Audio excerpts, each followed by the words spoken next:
सिद्धेभ्यः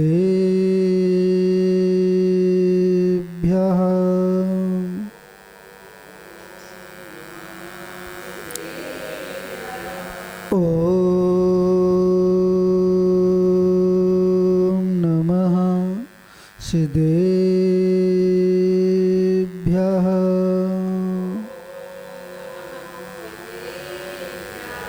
ॐ नमः सिद्धेभ्यः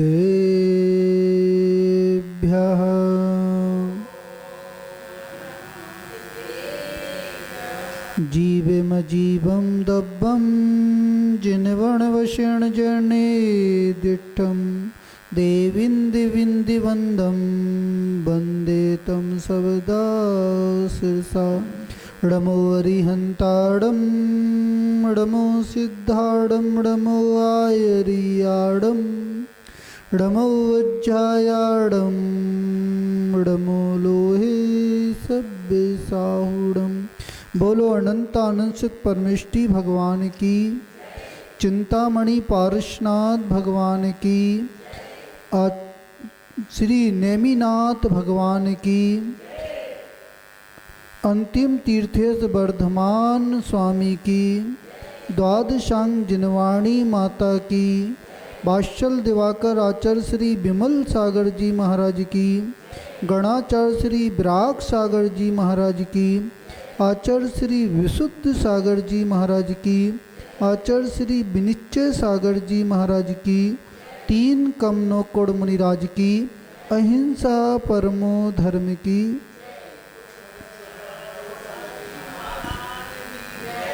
भव्य आत्मन, इस संसार पर दृष्टि पड़ती है तो ऐसा प्रतीत होता है जो जीव आज जन्मा हो गए हैं, जिनके जन्म मरण समाप्त हो गए हैं, वे जीव अनंत सुख का अनुभव कर रहे हैं।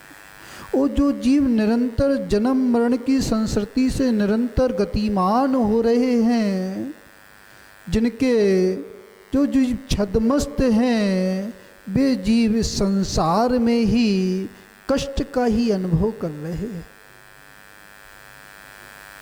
सांसारिक दुख का ही अनुभव कर रहे हैं।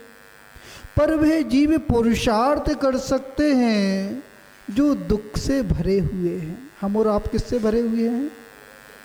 कि सुख है?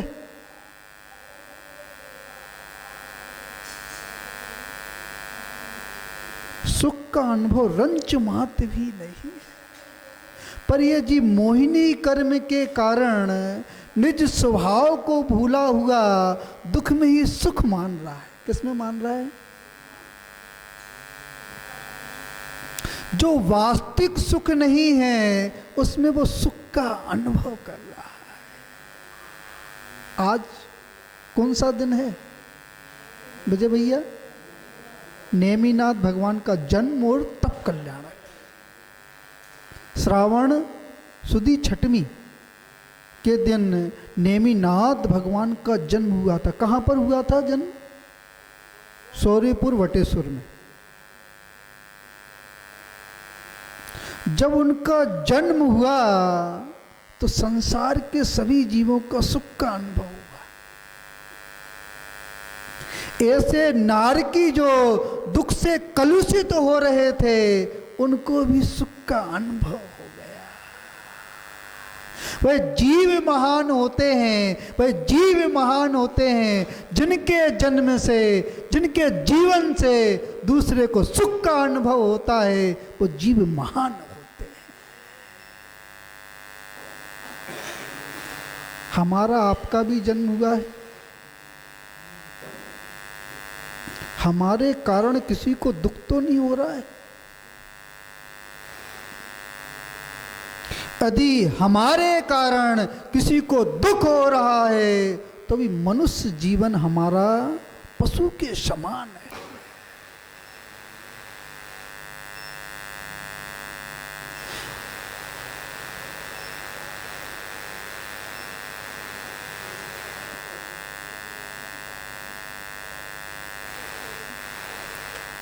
स्वयं को भी सुख का अनुभव हो रहा है और सामने वाले को भी सुख का अनुभव हो रहा है। तो आचार्यों ने कहा आप मोक्ष की ओर बढ़ रहे हो। किसकी ओर बढ़ रहे हो? वो स्वयं की आत्मा कलुषित हो रही है और निमित्त बन रहे हो दूसरे की आत्मा कलुषित हो रही है। तो आचार्यों ने कहा अभी आपका मनुष्य जन्म मनुष्यों जैसा नहीं है। धर्म करत संसार सुख, धर्म करत निर्माण, वो धर्म साधे बिना नर पशु समान। धर्म है क्या?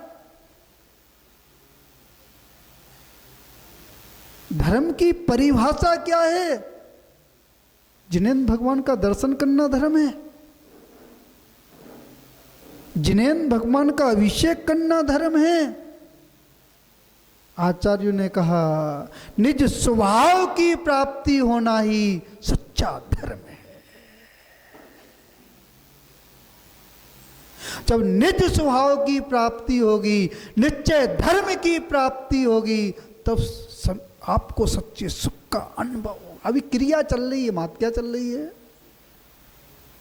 उस निश्चय धर्म को प्राप्त करने का पुरुषार्थ चल रहा है। तो भाव है तो पुरुषार्थ चल रहा है, और भाव नहीं है तो एक क्रिया संसार का कारण तो बनेगी पर मोक्ष का कारण। नेमिनाथ जिनकी आयु 100 वर्ष की आयु थी,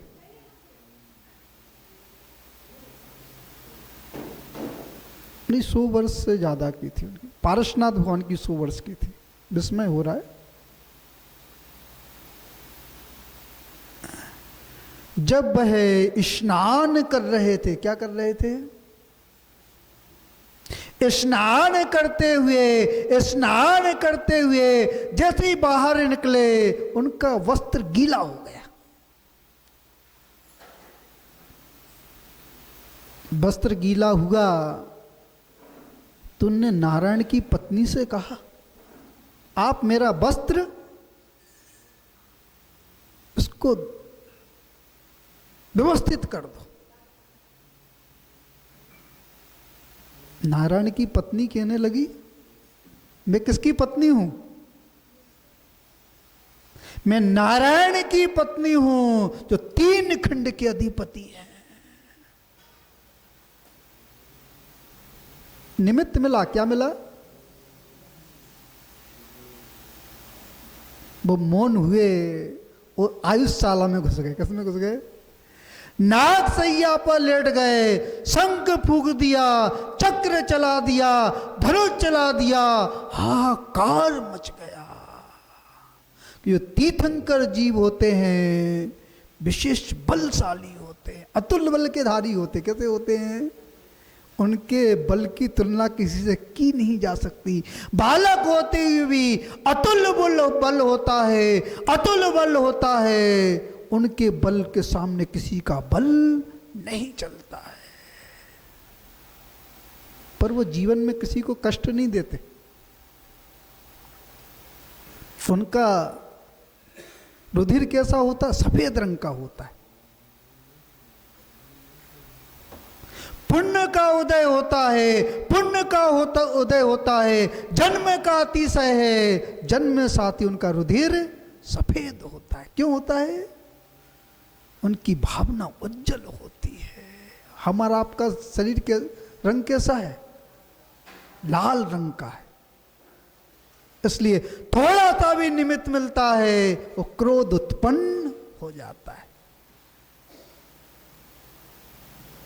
वो तो शिक्षा देने के लिए लेटे। क्या देने के लिए लेटे? नारायण श्री कृष्ण ने कहा नीति से प्रयोग किया, नीति से प्रयोग किया। इनका विवाह करना चाहिए, इन्हें बंधन में बांधना चाहिए। श्री कृष्ण नीतिकार थे। कैसे थे? उनने विवाह रचा और एक बाड़े में पशु बांध दी।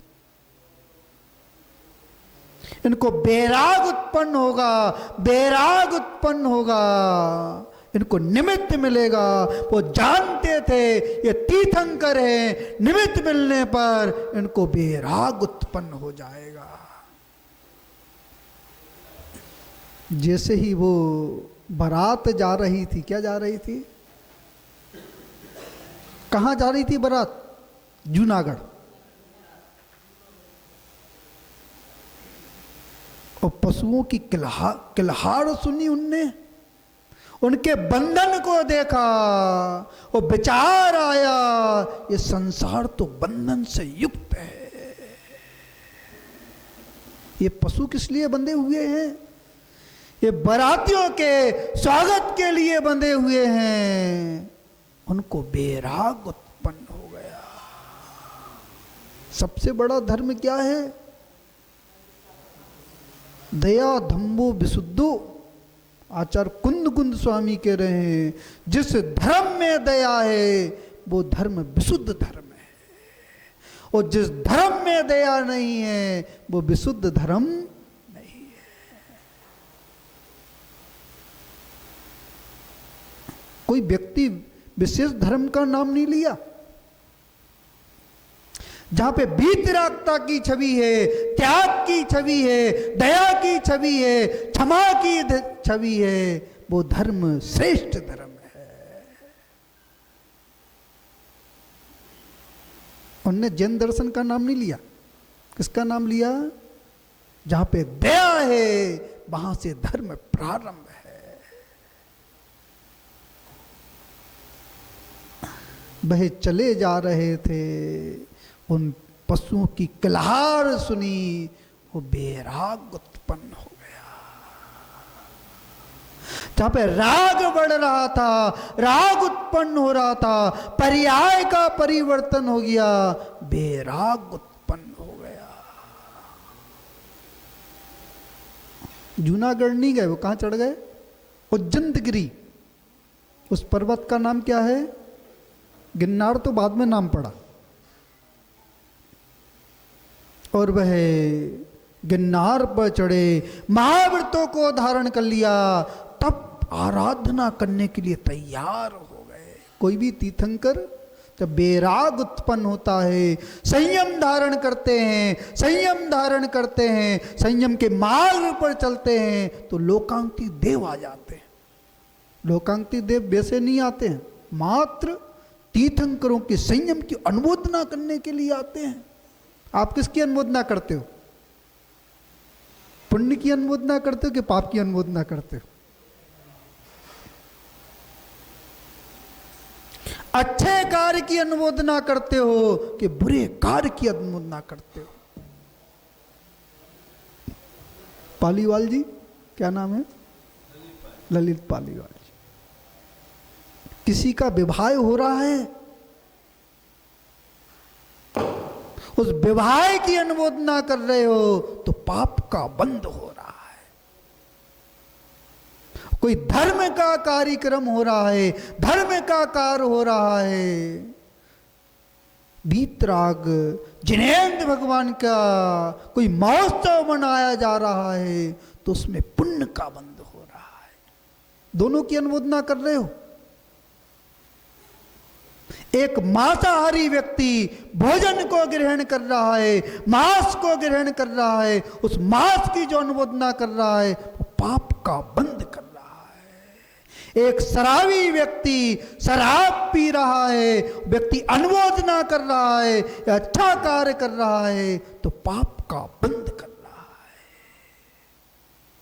और कोई व्यक्ति मुनिराज को आहार देकर अनुमोदना कर रहा है, किसी ने आहार दिया है उसकी अनुमोदना कर रहा है, तो पुण्य का बंध हो रहा है। कोई व्यक्ति स्वाध्याय कर रहा है, उसकी अनुमोदना कर रहे हो तो पुण्य का बंध कर रहे हो। अनुमोदना में बहुत बड़ी शक्ति छिपी हुई है। तंदुल मक्ष महामक्ष के कान में रहता है। किसके कान में रहता है? उसकी अगुवाई ना चावल के दाने के बराबर होती है। और महामक्ष होता है 500 धनुष लंबा होता है। समुक्षण जीव हैं। कैसे हैं? जलवायु को प्राप्त कर कर, उपयुक्त जलवायु को प्राप्त कर कर ये उत्पन्न हो जाते हैं। महामक्ष मछलियों को देख रहा है। किसको देख रहा है? और निद्रा आ गई है, मुंह खुला हुआ है, वो मछलियां उसके मुख से निकल रही हैं। वो तंदुल मक्ष विचार कर रहा है, मेरी अब गाय ना बड़ी होती, मेरी अब गाय ना बड़ी होती तो किसी को छोड़ता। आप क्या सोचते हो? मेरा पुण्य बड़ा होता तो?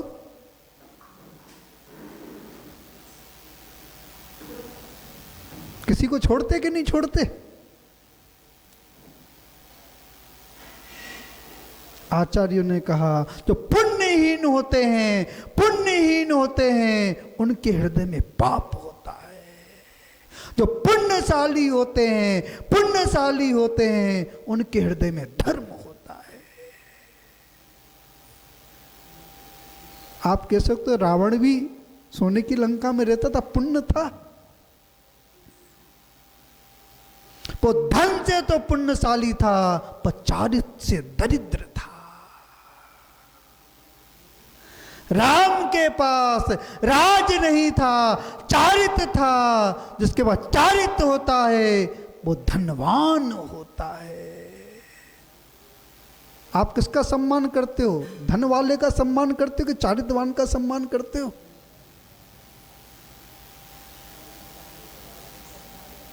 हम तो महाराज साधुओं में भी धन ढूंढ रहे हैं। क्या ढूंढ रहे हैं?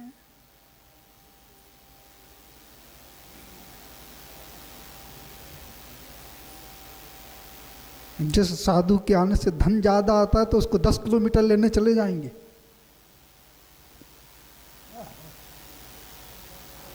और जिस साधु के पास धन नहीं है, भक्त नहीं है, तो उन्हें 1 किलोमीटर भी लेने। किसको पूज रहे हो? रत्नात्रय को पूज पाए कि नहीं पूज पाए? तो रत्नात्रय को पूछता है, रत्नात्रय पवित्रते, रत्नात्रय पवित्रते, उसके हृदय में धर्म होता है। 2 व्यक्तियों को वैराग हुआ। दोनों राजा के पुत्र थे।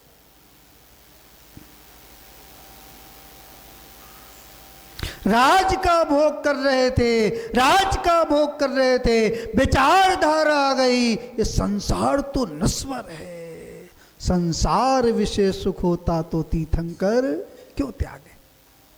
इस संसार में सुख होता तो तीर्थंकर को त्याग करने की क्या आवश्यकता थी। जब तक तीर्थंकर राज अवस्था में रहते हैं, राज अवस्था में रहते हैं, तब तक उस पूरी व्यवस्था कौन देखता है? स्वधर्मेंद्र देखता है। मध्य लोक का न जल ग्रहण करते हैं, न अन्न ग्रहण करते हैं, न वस्त्र ग्रहण करते हैं, कुछ भी ग्रहण। इतने पुण्यशाली। और जब उनको समझ में आता है तो तिनके के समान राज का त्याग कर देते हैं। कभी त्याग की भावना हुई कि नहीं हुई? अनिल भैया, त्याग की भावना हुई कि नहीं हुई? अब कुछ फर्क तो पड़ रहा है। जीवन में कुछ अंतर तो आएगा। जैसी संगति होती है वैसी मति होती है। क्या होती है? कुछ ना कुछ जीवन में परिवर्तन तो आना है। आचार्यों ने कहा संगति का बहुत बड़ा प्रभाव पड़ता है। कोई व्यक्ति शराब की दुकान पर बैठकर दूध को ग्रहण करे तो क्या माना जाएगा? क्या माना जाएगा? वो शराब पी रहा है। और कोई व्यक्ति दूध की दुकान पर बैठकर शराब पिए तो क्या माना जाएगा? दूध पी रहा है। संगति का बहुत बड़ा प्रभाव पड़ता है। संगति से विचारधारा बदलती है, विचारधारा बदलती है, जीवन में परिवर्तन आता है।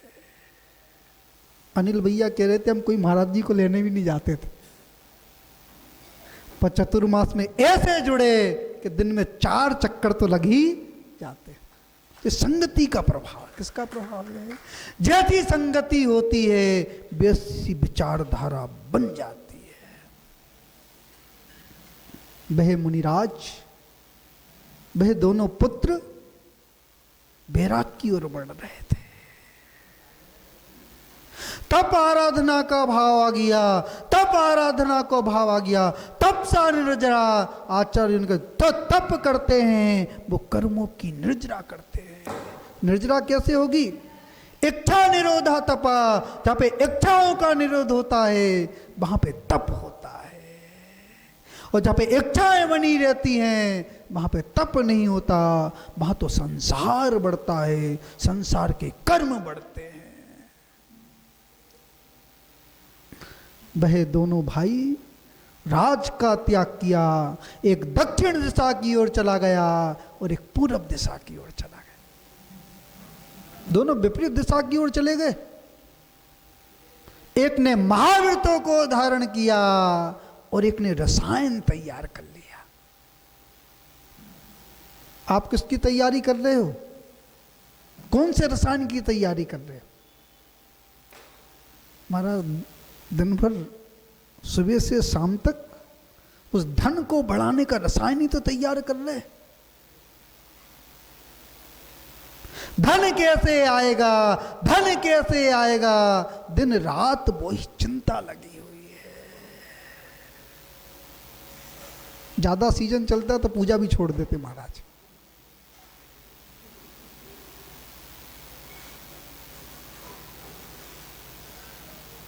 भोजन छोड़ते हो कि नहीं छोड़ते हो?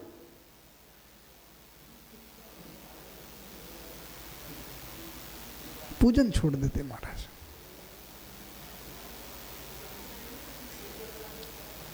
आसक्ति बनी हुई है, धन के लिए आसक्ति बनी हुई है। कितना भी कमा लेना, सत्ता में पुण्य नहीं है तो सुख मिलने वाला नहीं है। ऐसे भी जीव हैं जिनके पास अथाह पैसा है, वो सिर्फ सूखी दाल रोटी खा पा रहे हैं। डॉक्टर ने मना कर दिया, घी नहीं खा सकते हो, शक्कर नहीं खा सकते हो, तली हुई वस्तु को नहीं खा सकते, दाल रोटी खाना है। क्या खाना है? भोग नहीं कर सकते हो, सत्ता में पुण्य होने के बाद भी भोग नहीं कर सकते हो। उस सत्ता में पुण्य है तभी वस्तु का भोग कर सकते हो। पुण्य आता कहां से है? दुर्भावनाएं समाप्त होती हैं, वहां पर पुण्य आता है। और जहां पे सद्भावना होती है आचार्य का पुण्य की बाढ़ आती है। सुबह से उठते हो कौन सी भावना भाते हो? रात में लेटे लेटे कौन सी भावना भाते हो? पड़ोसी दुखी रहे मैं सुखी रहूं।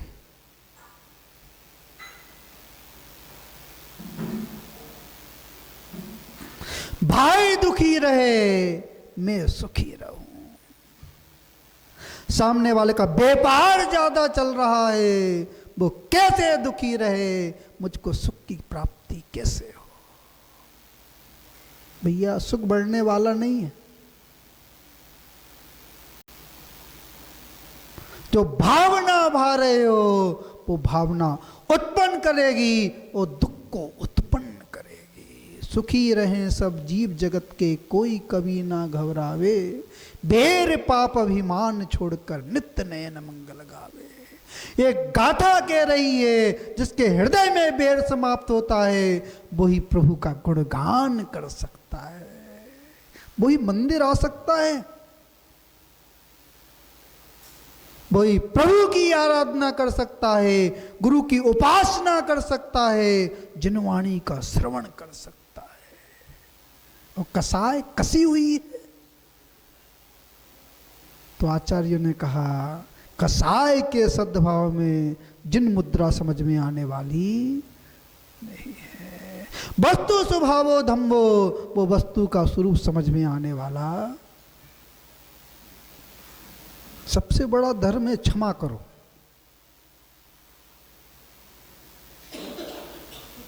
जितना क्षमा करते चले जाओगे उतने धर्म के निकट आते चले जाओगे, और जितना शत्रुता का भाव रखोगे उतना धर्म से दूर होते चले जाओगे। भाई तंदुल मक्ष भावना भा रहा था, भावना भा रहा था, मेरी अवगाहना बड़ी होती तो एक मछली को भी नहीं छोड़ता। उसने भी आयु का बंद किया, महामक्ष ने भी आयु का बंद किया, और तंदुल मक्ष ने भी आयु का बंद किया। ब्रज सब नारा सेनन वाले थे, उत्तम सेनन वाले थे, उनने आयु का बंद किया और सातवें नरक की आयु का बंद कर लिया। कितनी आयु है सातवें नरक की? नरेंद्र भैया कितनी आयु है? वकील साहब सातवें नरक की कितनी आयु है मालूम है? निर्मल भैया कितनी आयु है? स्वाध्याय करो, जब स्वाध्याय करोगे तो ज्ञान होगा। नरक की कितनी आयु होती है, स्वर्ग की कितनी आयु होती है, मनुष्यों की कितनी आयु होती है, त्रियंचों की कितनी आयु होती है, और देवों की कितनी आयु होती है। 33 सागर की आयु होती है। दिलीप भैया 33 सागर कितना होता है मालूम है? एक सागर कितना होता है? पल के असंख्यात पल बीतने के बाद एक सागर आता है। पल कितना होता है?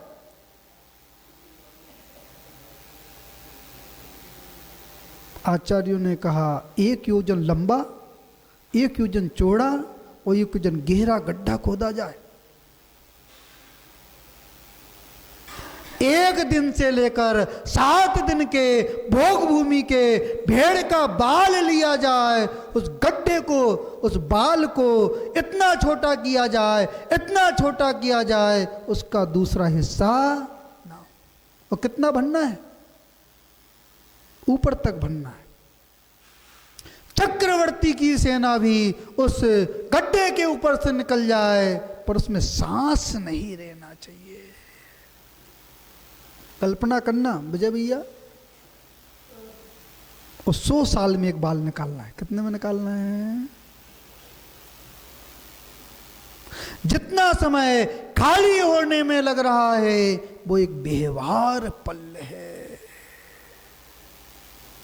वो असंख्यात पल्लों का एक सागर होता है, जिसको 33 सागर की आयु मिली हुई है, उसको कितना दुख भोगना पड़ेगा। भैया नरक से जाने से डरो,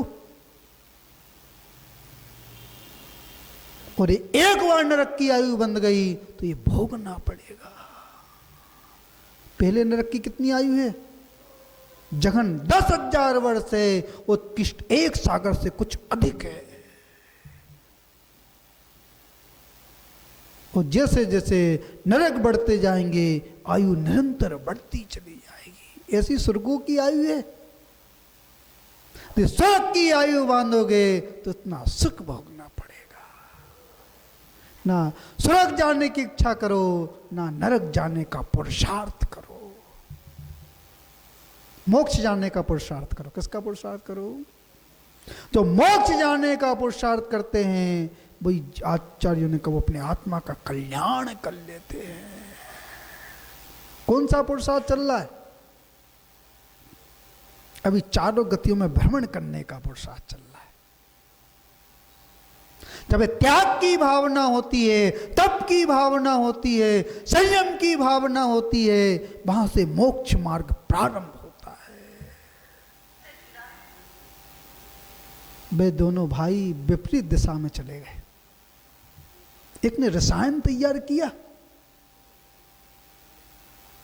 उसने उस रसायन की गुणवत्ता थी, उपधातु में पड़ता था, लोहे पे पड़ता था तो सोने का हो जाता था।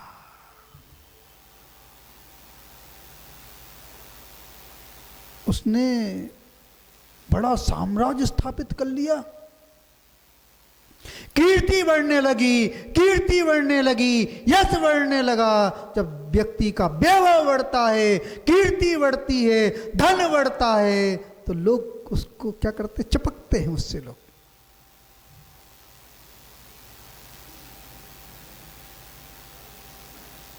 वो घाटा लग जाए, कीर्ति कम हो जाए तो फिर लोग दूर हो जाते हैं।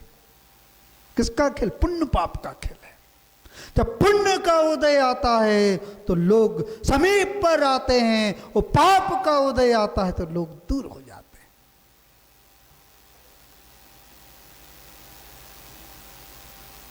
जो देश के प्रधानमंत्री होते 5 साल रहते हैं, वो 5 साल के बाद क्या होता है? कोई पूछता है? पूरी सुविधाएं समाप्त हो जाती। जब तक पुण्य होता है, पुण्य होता है, तभी तक सम्मान होता है। और पुण्य मलिन होता है तो सम्मान मलिन हो जाता है। उसकी कीर्ति बढ़ रही थी, एक भाई की याद आ गई। किसकी याद आ गई? हम दोनों राज छोड़कर, इस राज का त्याग कर कर मोक्ष मार्ग की ओर बढ़े थे। भाई कैसा होगा? दुख में है कि सुख में है? भाई की याद आती। किसकी याद आती है? अब तो मतलब साले की याद आती है, भाई की याद नहीं आती। किसकी याद आती है? अब तो परिवर्तन हो गया है। जब तक बंधन में नहीं बंधे थे तब तक भाई की याद आती थी। अब बंधन में बंध गए तो किसकी याद आती है? कहीं यात्रा करने जाते हो, भाई के साथ जाते हो कि साले के साथ जाते हो? कहीं घूमने जाते हो तो भाई के साथ जाते हो कि साले के साथ जाते हो? यदि भाई के प्रति प्रेम भाव नहीं है तो आचार्य को रावण जैसा भाव चल रहा है, और भाई के प्रति प्रीति है तो राम जैसा परिणाम चल रहा है। मंदिर आना, राम बनकर आना। राम बनकर आओगे, महावीर बनकर आओगे, पारसनाथ बनकर आओगे, नेमिनाथ बनकर आओगे तो आचार्यों ने कहा आपके पुण्य का संचय होगा। एक पूजा कम करो, भाई के प्रति मैत्री भाव को बढ़ाओ, बात्सल के भाव को बढ़ाओ, प्रीति को बढ़ाओ। साथ में खेलते थे, साथ में पढ़ते थे, तब भाई कैसा लगता था। अब बंटवारा हो रहा तो भाई कैसा लग रहा है? कैसा लग रहा है? मात पुद्गल पदार्थ के लिए भाई शत्रु लग रहा है। पुद्गल अजीव द्रव्य है, वो भाई जीव द्रव्य है। पुद्गल के प्रति, पुद्गल के लिए प्राप्ति के लिए भाई को शत्रु बना रहे हो। पूत कपूत तो का धन संचय, पूत सपूत तो का दय संचय। यदि पुत्र सपूत है तो आपके धन को बढ़ा देगा, और पूत कपूत है तो धन का विनाश कर देगा। धर्म पर दृष्टि होना चाहिए। किस पर होना चाहिए? न्याय पर दृष्टि होना चाहिए, नीति पर दृष्टि होना चाहिए। जिसकी न्याय नीति पर दृष्टि होती है वो धनवान हो जाता है, और जिसकी खोटी विचारधारा होती है, अन्याय की प्रवृत्ति होती है, उसका धन नष्ट हो जाता है। बड़े बड़े किलों को देखना, जहां 100 वर्ष पहले धन के कोठे भरे रहते थे, वहां पर घास उग रही है। कहां चले गए निवासी वहां के? यश गान होता था रहने वालों का, यश गान होता था, किसी का पता नहीं है। सबके दिन एक से नहीं रहते। पुण्य के उदय में, पुण्य के उदय में मान नहीं होना चाहिए, और पाप के उदय में अधीरता नहीं होना चाहिए। वह भाई की खोज में सैनिकों से कहा भाई को देख कर आओ, मेरा भाई कैसी दृष्टि में है, कैसी कैसी व्यवस्था में रह रहा है। लोग करोड़ों की बोली लेते हैं। सबसे पहला कर्तव्य भाई को देखो, माता पिता को देखो।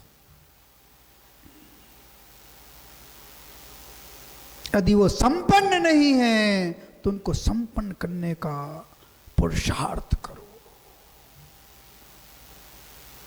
और भाई रो रहा है, तुम करोड़ की बोली ले रहे हो।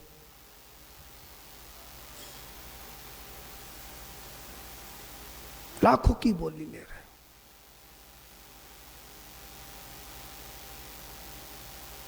किसके लिए? सिर्फ नाम के लिए। मेरा नाम हो जाए, यश बढ़ जाए, लोग पहचानने लग जाएं, मेरा भी कोई व्यक्तित्व है। आचार्यों ने कहा जो धर्म नाम के लिए करते हैं वो धर्म कोई कार्यकारी नहीं है। जो आत्म कल्याण के लिए करते हैं, आत्म सुख के लिए करते हैं, वो धर्म श्रेष्ठ धर्म है। समझ में आ रहा कि नहीं आ रहा? और इस पर्याय में समझ में आ जाएगा तो नरक नहीं जाना पड़ेगा। और इस पर्याय में समझ में नहीं आया तो पशु बनना पड़ेगा, नारकी बनना पड़ेगा, निगोदिया जीव बनना पड़ेगा।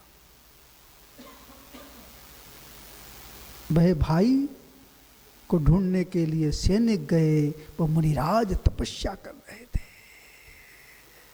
रंग काला पड़ गया था, शरीर सूख गया था।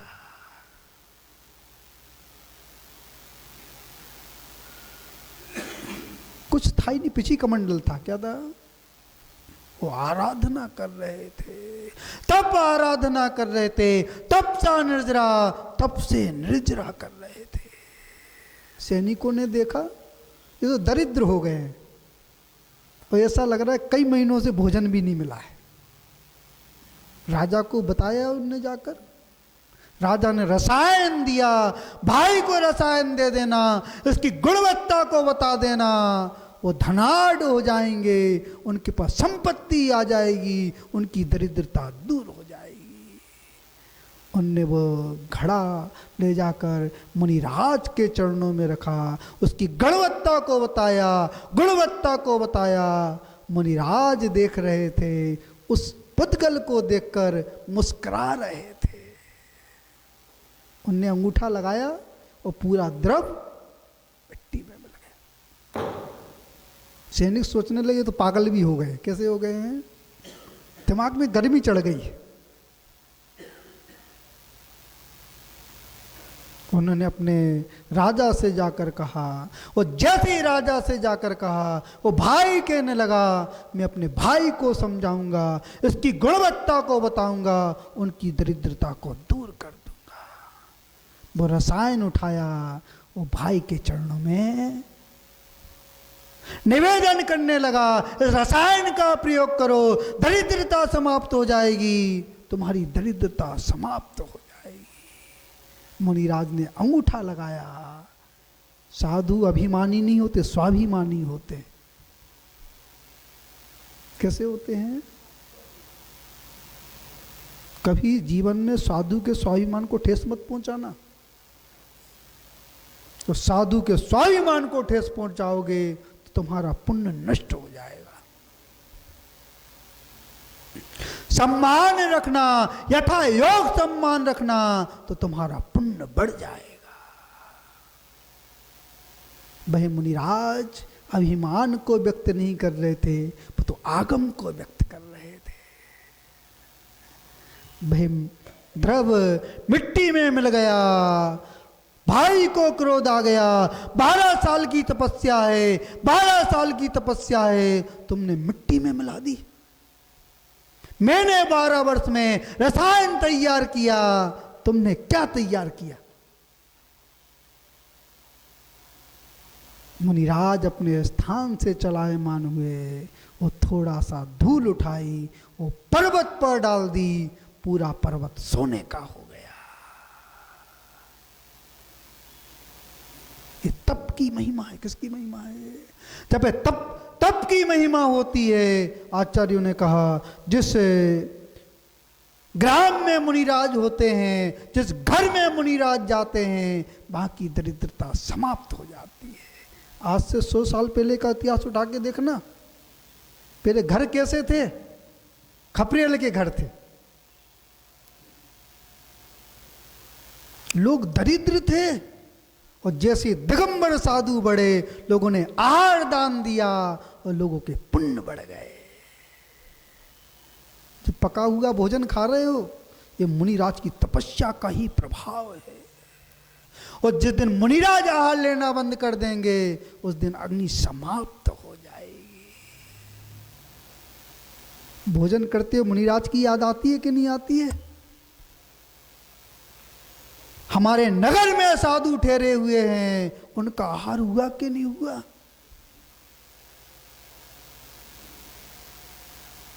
हम तुम्हारा नंबर लगाते हैं, आज इसका नंबर है, कल इसका नंबर है। अतिथि संविभाग करना चाहिए। आचार्य ने कहा श्रावक का धर्म है दान करना, श्रावक का धर्म है। संयम पालन नहीं कर सकते आप, पर दान कर सकते हो, पूजन कर सकते हो, अपने कर्मों की निर्जरा कर सकते हो। और दान पूजा बंद कर दोगे तो आपका पुण्य पाप में परिवर्तित हो जाएगा।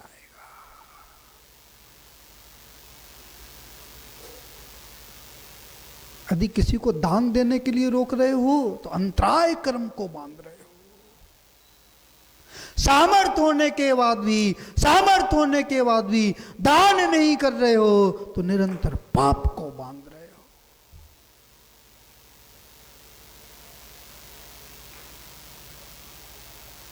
दान करते तो पड़ोसी के दिखाने के लिए दान तो नहीं कर रहे हो।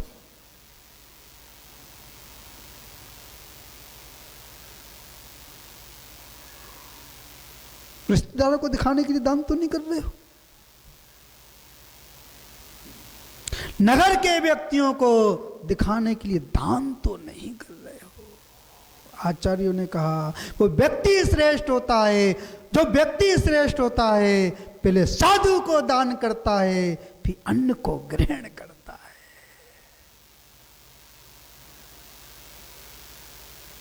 जो साधु को सामान्य समझता है, आचार्यों ने कहा उसका जीवन भी सामान्य बन जाता है। पुण्य पाप का करवट होता है, क्या होता है? करवट लेती है। जीवन सही चलता है और ऐसा पाप का उदय आता है क्षण भर में सब समाप्त हो जाता है। अभी देखो भूकंप आया, मात्र 1 मिनट और 7 सेकंड में क्या हो गया? हजारों लोग मृत्यु को प्राप्त हो गए। हजारों लोग अस्पताल में चले गए। पाप का उदय आया, सामूहिक पाप का उदय आया। जो जीव सामूहिक अनुमोदना करते हैं उनका सामूहिक पाप का उदय आता है, और जो सामूहिक पुण्य की अनुमोदना करते हैं उनका सामूहिक पुण्य का उदय आता है। आप पाप को रोकते हो कि पुण्य को रोकते हो? यदि किसी के पुण्य को रोक रहे हो तो पाप का आश्रय कर रहे हो, और किसी के पुण्य को बढ़ाने की अनुमोदना कर रहे हो तो आचार्यों ने कहा आपका पुण्य बढ़ने वाला है। पुण्य फल अरिहंता, अरिहंत पद की प्राप्ति होने वाली है। वह मुनिराज दृष्टिपात कर रहे थे। साधु की दृष्टि आगम दृष्टि होती, आगम चक्षुषाहु। आचार्य कुंद स्वामी कहते हैं जो साधु की दृष्टि होती है आगम दृष्टि होती है। आपकी कौन सी दृष्टि है? कौन सी दृष्टि है? श्रेयांश भैया कौन सी दृष्टि है? रोहित भैया कौन सी दृष्टि है? कौन सी दृष्टि से देखते हो? हम तो धन की दृष्टि से देखते हैं, सम्मान की दृष्टि से देखते हैं। मुझे धन की प्राप्ति कैसे होगी, मुझे सम्मान की प्राप्ति कैसे होगी। पर आचार्यों ने कहा जो आत्म कल्याण की भावना से देखते हैं उनके अंदर धर्म होता है। वह मुनिराज आत्म कल्याण की भावना से देख रहे थे। मेरा भी कल्याण हो जाए और सामने वाले का भी कल्याण हो जाए। वह मुनिराज कह रहे हैं हमारे राज में कमी थी क्या? जो तुमने राज का स्थापन कर लिया, रसायन तैयार कर लिया, सोने को बनाने की विधि तैयार कर ली, तुमने कितने कर्म का आश्रय कर लिया, तुम संसार तुम्हें नस्वर लग रहा था, उस संसार को ही बढ़ा लिया। कनक कनकते सो गुनी माँ दीकता दिखाए, जो पाए सो बोराए, वो जो खाए सो बोराए। बोरा तो नहीं रहे। यदि मान अभिमान उत्पन्न हो रहा है तो बोरा रहे हो, और सरलता जीवन में आ रही है तो आचार्यों ने कहा इस पुण्य को चौगुना कर रहे हो, 100 गुना कर रहे हो, 1000 गुना कर रहे हो। भाई मुनिराज,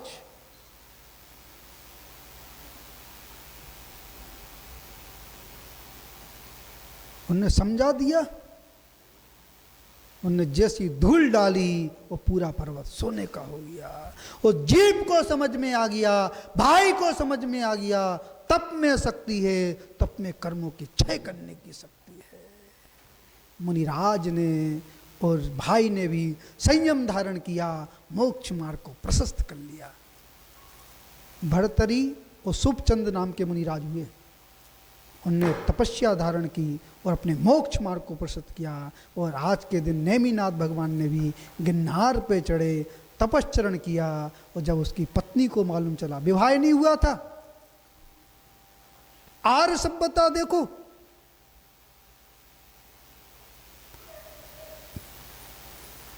उच्च कुल की सभ्यता देखो, उस स्त्री ने मात्र मन में धारण कर लिया ये मेरा पति है।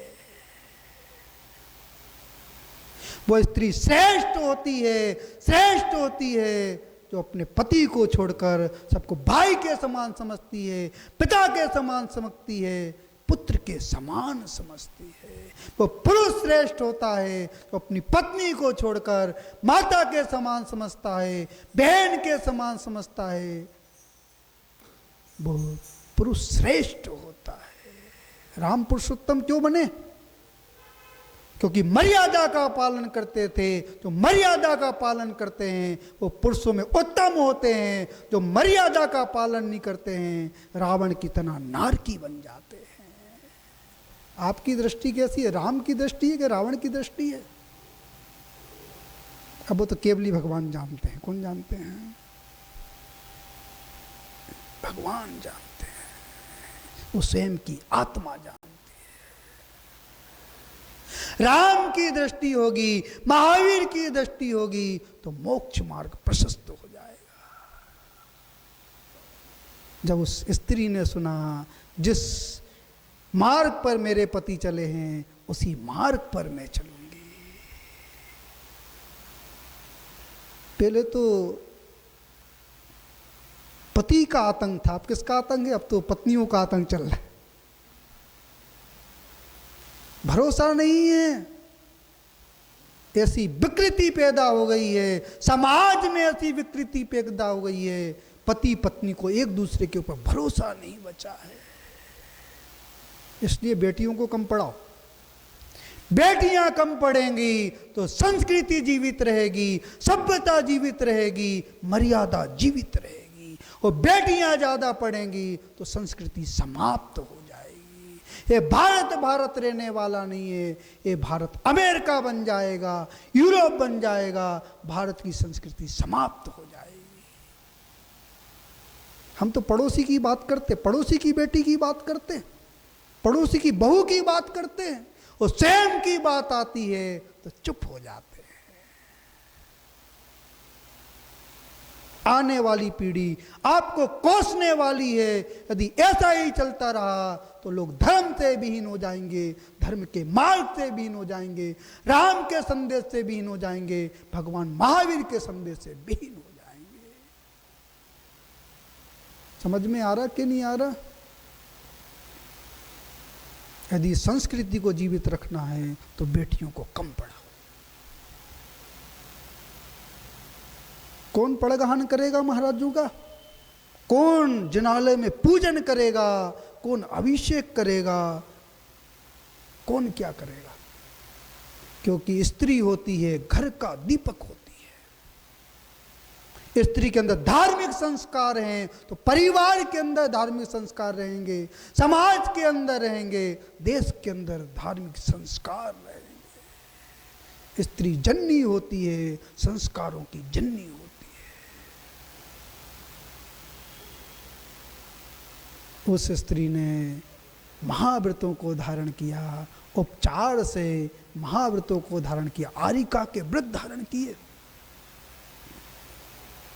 संयम के मार्ग पर चढ़ी। नेमिनाथ भगवान ने भी अपने कर्मों का क्षय किया, वो आजन्मावस्था को प्राप्त कर लिया। और जहाँ पे आजन्मावस्था होती है वहाँ पे अनंत सुख होते हैं, अनंत ज्ञान होता है, अनंत चतुष्टय होते हैं। और जहाँ पे अनंत चतुष्टय होते हैं वो पर्याय श्रेष्ठ होती है, मंगलकारी होती है, कल्याणकारी होती है। उसने भी आरिका के व्रत धारण किए, स्त्री पर्याय का छेदन किया। आचार्यों ने कहा जो स्त्री आरिका के व्रत को धारण करती है, निरतिचार पूर्वक संयम का पालन करती है, संलेखनामरण करती है, वह स्त्री पर्याय का छेदन कर कर स्वर्ग में जाकर अहमेंद्र आदि पदों पर प्राप्त कर कर पुनः इस मध्यलोक में आकर संयम धारण करेगी। वो कर्मों का क्षय कर कर निर्माण को प्राप्त कर लेगी। अंत में भावना भाते हैं उसने अपने पति का स्मरण किया और आदि नेमिनाथ भगवान ने अब तपश्चरण करते हुए कर्मों का क्षय कर कर अनंत सुख को प्राप्त कर लिया। और जहाँ पे अनंत सुख होता है आचार्यों ने कहा वो पर्याय श्रेष्ठ होती है, मंगलकारी होती है, कल्याणकारी होती है। अंत में भावना भाते हैं आपको वस्तु की स्थिति समझ में आए, और जिसको वस्तु की स्थिति समझ में आती है उसको ही धर्म समझ में आता है। जहाँ पे क्षमा धर्म होता है, दया धर्म होता है, करुणा धर्म होती है, वहाँ पर ही वास्तविक में मोक्ष मार्ग प्रशस्त होता है। और जहाँ पे कसाय का उद्देक होता है, वहाँ पर जहाँ पर मायाचारी होती है, जहाँ पर कपट होता है, वहाँ पे धर्म नहीं होता, वहाँ तो मात्र क्रिया मात्र होती है। वास्तविक धर्म तो वस्तु स्वभावोधम्भो, जैसा वस्तु का स्वरूप है उसको ग्रहण करने में धर्म होता है। ओम नमः सिद्धेभ्यः।